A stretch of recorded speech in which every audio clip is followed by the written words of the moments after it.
Hello everyone, welcome back to A Wild Approach, and in today's video we are going to be discussing butterflies. Specifically in this video, we are going to be talking about the 5 steps to creating a butterfly oasis. Step number 1, stop spraying insecticides. This includes organic ones. Even organic and plant-derived sprays will kill butterflies and or their caterpillars, despite what companies that go door to door will tell you. Why? Because they are designed to kill insects and their larvae. The only exception I found was not a spray, but was a thing called a mosquito dunk. You put it in water to kill the mosquito larvae.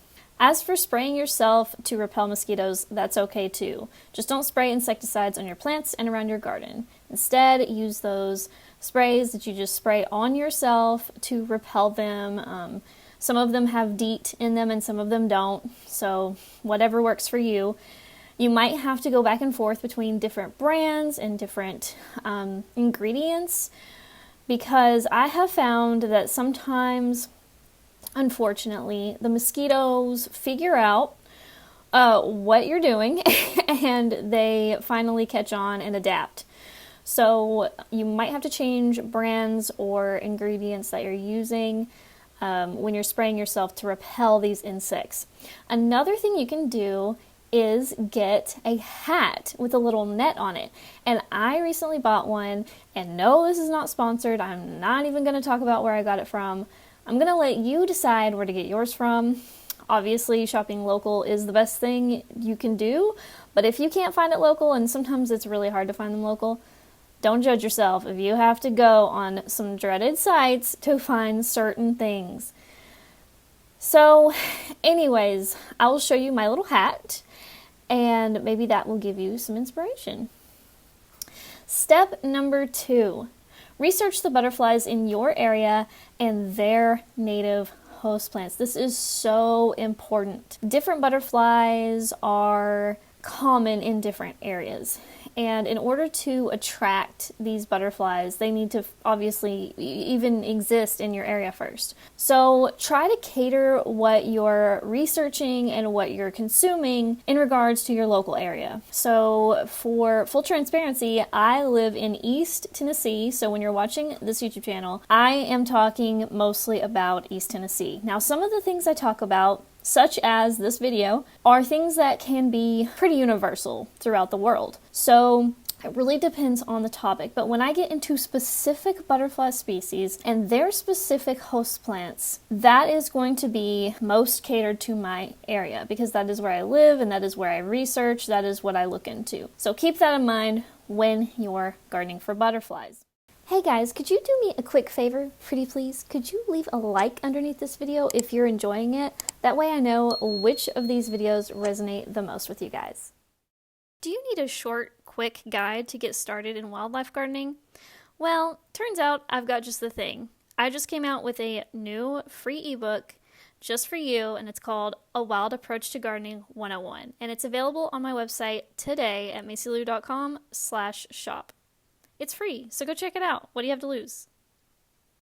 There are many trees and shrubs that are important host plants for butterflies. For really small spaces though, there are keystone plants like asters and goldenrods that you could plant instead. Just make sure you choose species within these genuses that fit your space. Some asters and goldenrods are very prolific and spread lots of seeds or roots, so keep that in mind when shopping. So for example, Canada goldenrod and goldenrod altissima, these goldenrods are very prolific. I personally love them because I love aggressive native plants for several reasons I have already spoken about in other videos, and we can talk about that in a whole separate video too if you want to. Leave me a comment down below and let me know. But if you are somebody who is a perfectionist, if you hate when things pop up all over the place where you don't want it, If you hate to have to dig out roots that are prolific and deep and difficult to dig out, you may want to avoid certain asters and or goldenrods specifically, because some of these are very, very good at rooting and difficult to dig up. I also find that frostweed can be difficult to dig up if it's too established. Now, when it first germinates and it's really tiny, that's a different story perhaps, but as it establishes its roots, it can get pretty hard to dig up. So it can be a pain in some cases, but it's also such a great plant for the butterflies that I don't know, it really depends on your preference. If you have a more formal aesthetic, you're going to want to stay away from plants that are really, really aggressive and seed all over the place and root all over the place at the same time and are super, super tall, right? If you want a more formal,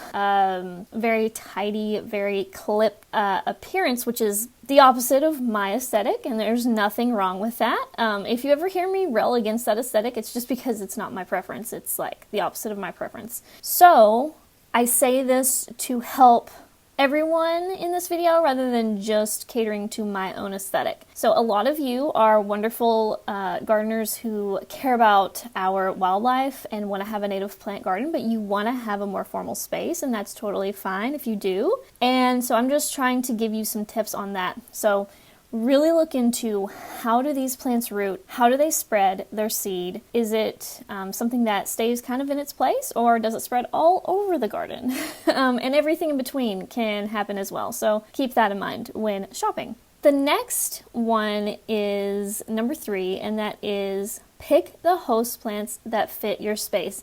This is kind of coming from number 2 as well. You know, we're blending right from number 2 to number 3, and that is the specific host plants that fit your space.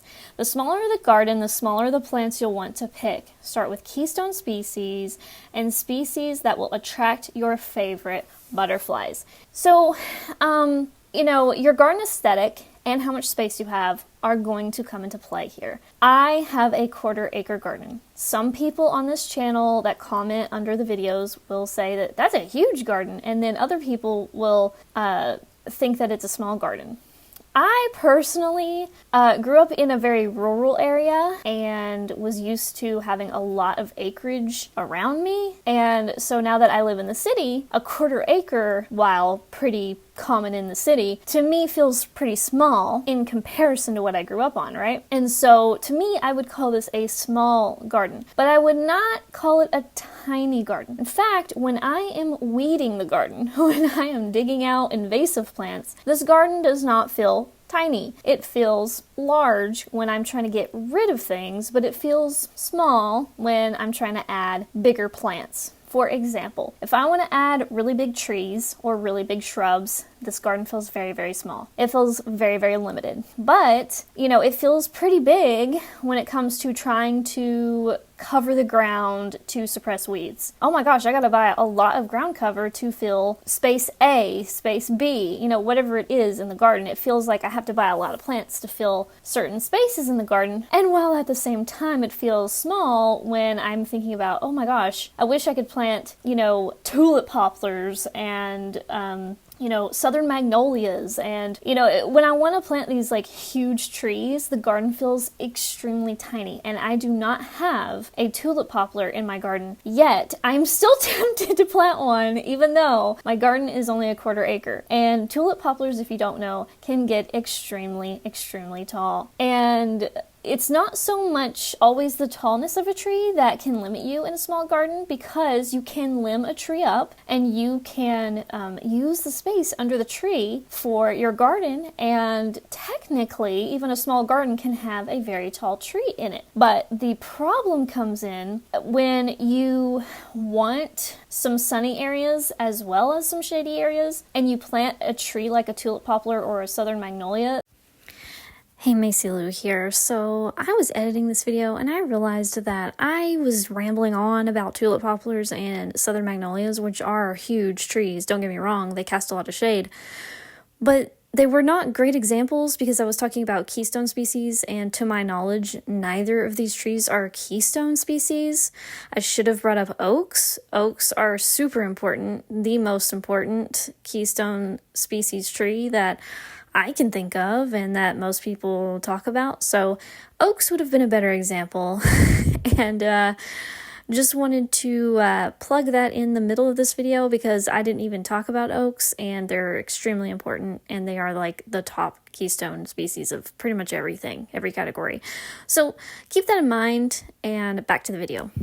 So you could turn your full sun garden into a shade garden over time, even a deep shade garden in the case of the southern magnolia, for example, just by planting 1 or 2 giant trees on a quarter acre. That could really change your entire microclimate. So I personally am really trying to strive for having shady areas in the future as well as areas that are full sun because I struggle to choose between the two, and I really want to have both. But it is a quarter acre, and it is going to be a very big challenge to do so. But I will talk more about that in a separate video, and if you want to hear about that, leave a comment below saying microclimates or something like that, so I'll know what you're wanting to hear about next, because I would love to make a video about that because I find it fascinating. But step number 4 is to add a water source. Now, not a lot of people think about water sources when they think about butterflies, and I totally understand why. It's not really necessarily our first thought when we think of butterflies, but if you have ever lived in the country or anywhere in a rural area where there are a lot more butterflies and a lot more butterfly host plants and a lot more trees and things, you may find butterflies puddling in your driveway, especially if you have a dirt driveway or a gravel driveway or a mix of gravel and dirt. You quite often may find, 10, 20 butterflies, maybe even more, on one mud puddle. They love it. It's, I think, typically the males that will puddle, and they get nutrients from the water and the mud and the dirt, all of that combined. Sometimes they even get nutrients from animal dung and other things like that that we don't normally think of when we think of our beautiful, precious, delicate, gorgeous, ethereal, elegant butterflies. But yes, they can feed on animal dung. Not joking. And along with that, a water source. So when you think of a water source for a butterfly, though, you kind of need to think a little differently than a bird bath. So a bird bath is just clean water, nothing in it, and that's really good for the birds. They need to bathe in it, they need to drink it. But butterflies, like I said, they need those minerals, they need those things in the water, they need dirt, they need all kinds of weird stuff. And so when you make a water source for a butterfly, you need to think a little bit more outside of the box, and it is so much more challenging, in my experience, to attract butterflies to a water source or a mud puddle or anything like that on purpose. It almost seems like easier to attract them on accident, and I'll explain that. So you could add a butterfly puddle, a fountain, a damp driveway, a pond, etc. I've made butterfly puddles, but the most success I've had with attracting butterflies to water has been when I just slightly dampen my driveway from the water hose. Because what I do is I water my potted driveway plants, and it slightly dampens the driveway, and the butterflies absolutely love it. I haven't had much luck attracting them to butterfly puddles that I've made specifically for them in mind, but other critters love those too. So you can't really go wrong by adding a water source to your garden, and if you want to certify your wildlife garden with the National Wildlife Federation, it is highly important to add a water source. It is required. So you need to have at least one water source in your garden to have the best chance to help the wildlife, because water is so important. But that being said, not all water sources are going to attract butterflies specifically. Sometimes when you create what you think will be a great puddle for a butterfly, sometimes it attracts wasps instead. So just keep that in mind, and don't do a set schedule for when you fill up your butterfly puddle, because the wasps will catch on, and if you forget to fill it up one day, they will remind you by gently and kindly landing on your arm. It doesn't mean they're going to sting you, okay? It's just a reminder, girl, I watch you. I know you consistently fill this thing up with water. I know that you are the source of the water, and I am just kindly asking politely, by landing on you, showing you that I exist, that I really need that water. It's really important for my survival. And I would say to you, dear viewers, just oblige. Just don't move. Let the wasp fly away from your arm and gently pour some water in that puddle for that little wasp guy, okay? Just, everybody's just trying to survive out there. And this has actually happened to me before because I used to be in such a consistent schedule to refill my butterfly puddle, which butterflies were not using and just wasps were using. And they're very smart. They learn your face. They learn who you are. By the way, if you act aggressive toward certain kinds of wasps, they will remember your face. And so you want to try to be really slow and gentle around wasps so that you don't stress them out and make them aggressive around you, because you want them to feel safe around you so that you can feel safe around them. And unfortunately though, you may inadvertently show your cards a little too much to the wasps, and because they're paying attention and they're smart, and they will see that you are the source of the water. They will see that you are watering the puddle every morning at 8 a.m. And if you water the puddle every morning at 8 a.m. on the dot, they're going to want to get your attention on the days that you forget to do so. So just keep that in mind. Try to mix it up. Try not to have a set schedule for that so that you don't have visiting you by landing on your arm and reminding you to water your puddle. Okay, now let's talk about butterfly puddles and what people recommend. Again, I've done this before, and it doesn't, in my garden, seem to attract them. It may work for you, though. So I still recommend people try it because you don't really miss out on anything. It doesn't really cost much money to even do it. It may even be free, depending on what you already have lying around. So here are some tips. Get a shallow dish. Maybe it is a saucer that goes under your potted plants. Maybe it's a dinner plate that you no longer use. Something shallow that you can put things in. And you will start with either a layer of sand or a layer of compost or a layer of dirt or all three of those. So you can add all these different kinds of things in there. I've even heard people add salt, different kinds of salts in there so that can be taken up by the butterflies. Maybe do a little bit more research. This is just an overview. But again, they like to feed on dirty things and animal dung and things like that. So compost could be a good, less dirty alternative. It's still dirty, but it's not as dirty as animal dung. You could try it. You could see how it goes. I have seen butterflies attracted to animal dung in my garden, for the record. And so that's just an idea. But also some butterflies are attracted to fruit, specifically sliced oranges, kind of like overripe or rotting almost, borderline rotting, because they just really need to take up whatever is in that they just go wild for that sometimes. But it can also attract ants. So anytime you add fruit to your garden, keep in mind you're probably going to be attracting ants. Ants are also attracted to hummingbird feeders. So I don't really like to use hummingbird feeders. I don't like how often you have to clean them. I don't like the hassle. But just keep that in mind. Anything sugary, even the things that you put in the garden for the butterflies, can attract ants. So it's just something to keep in mind. But remember, ants are good for the most part because they actually help to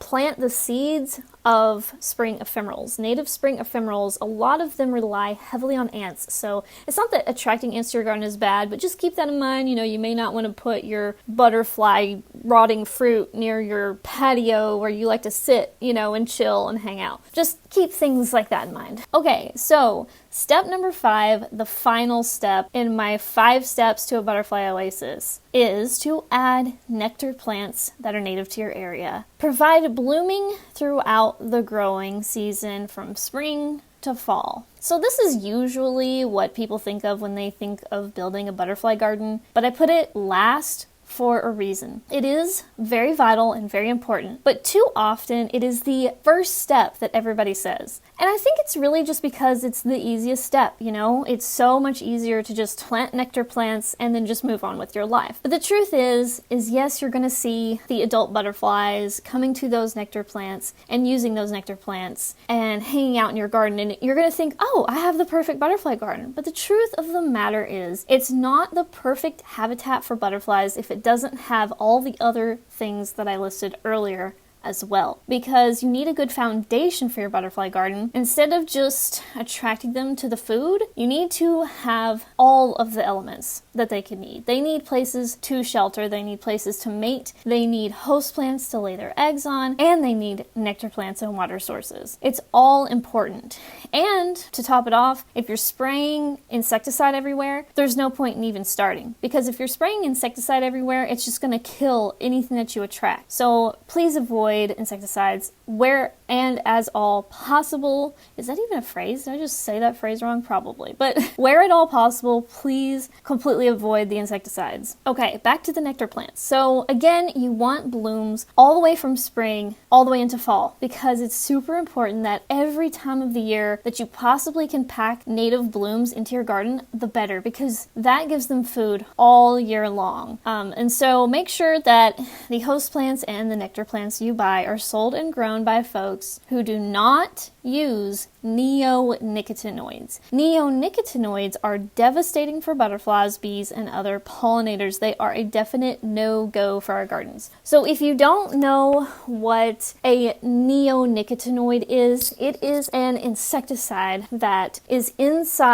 basically put inside of certain plants at certain places. So certain people that grow plants, they will use neonicotinoids on the plants, and the reason they're using that is to kill caterpillars that are munching on the plant. The problem with that is neonicotinoids can still be inside of those plants for a very long time. And so you could go and buy a plant and it could have those neonicotinoids on the plant, and you could think to yourself, I'll just wash it off and I'll be fine. But the truth is that's not really how it works. Like, it can actually be a part of that plant. It can be in the nectar. It can be inside of that plant for a long time. And so it's important that you just don't buy plants from people who use neonicotinoid. Now, some people say you can clip off the blooms and that nectar will be gone, but I just worry, like, could it still be somewhere else in the plant? And then when it creates new nectar, could it go back up into the nectar again? I don't know, so I would just rather not risk it. So your best bet for buying these plants is to find a native plant nursery that is local to your area, or as local to your area as possible. Because remember, the more local the plants are grown to your area and propagated closest to you, the more likely they are a better fit for your garden, because there's microclimates, there are different ecosystems and different ecoregions, and so it is so important to try, if you can, to get plants as close to your area as possible. So ask them, do they use neonicotinoids on their plants? Because then they're a no-go if they do. Ask them if they are nursery grown and propagated, like if they are propagated and grown there, or if they get them somewhere else. Because if they get them somewhere else, you're gonna want to know where they get them from, and you're going to want to know if that person uses neonicotinoids or anything else like that. So you really want to figure out how these plants are grown, where they're grown, and I know it's a lot of work, and so just do your best. You know, it's never going to be perfect, and some areas of this country are much more lucky than other areas when it comes to sources for where they can get their plants. And so, you know, just do your best. And the word organic is thrown around a lot, and the word organic can be a really good word, and it can be a good indicator of certain things. It's not perfect though, and so keep in mind that the term organic is not perfect, and you can't just use it as everything's going to be great that's organic, because that's not necessarily true. But that being said, I do look for organic things in certain areas. Like, I look for organic fertilizers when I'm fertilizing my pots, and organic could be a safer route to go when it comes to getting your plants too. But again, there are a lot of organic things that people are spraying on their plants that are killing insects, but they're technically organic. So organic doesn't always mean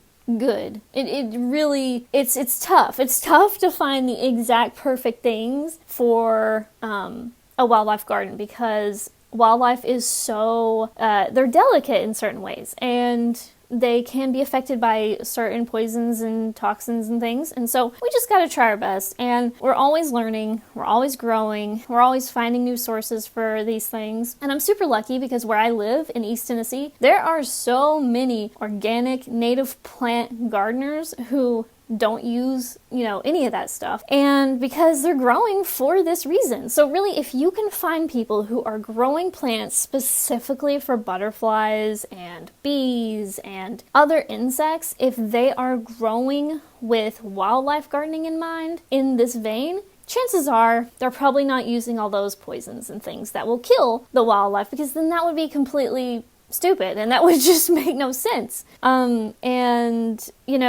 just look into it and see what they're using, and if what they're using is something that can go away off the plant. Like if they are using something that will kill insects, is it temporary? Is it something that can be washed off the plant really easily? Or is it something that's going to dissipate really quickly? Like, are they just using it to get the plant going, and then once the plant is going, they don't use it anymore, and it's something that doesn't stay in the plant? These are things to ask yourselves, and just try not to get overwhelmed.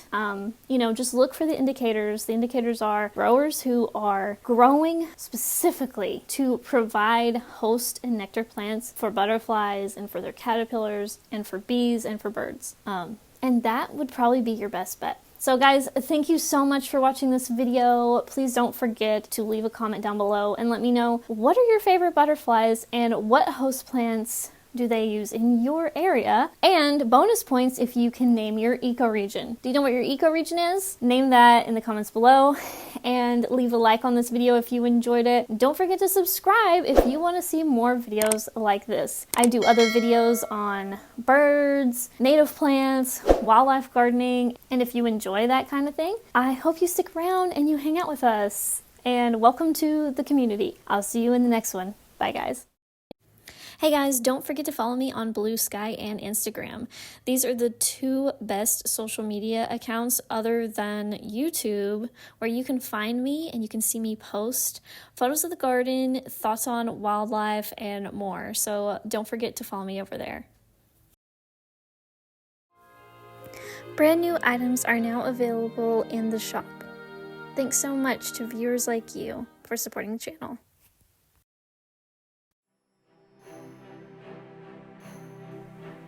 To support the channel, like the video, comment, and subscribe. You can also support my work by buying art from me at macylu.com. Thanks for watching!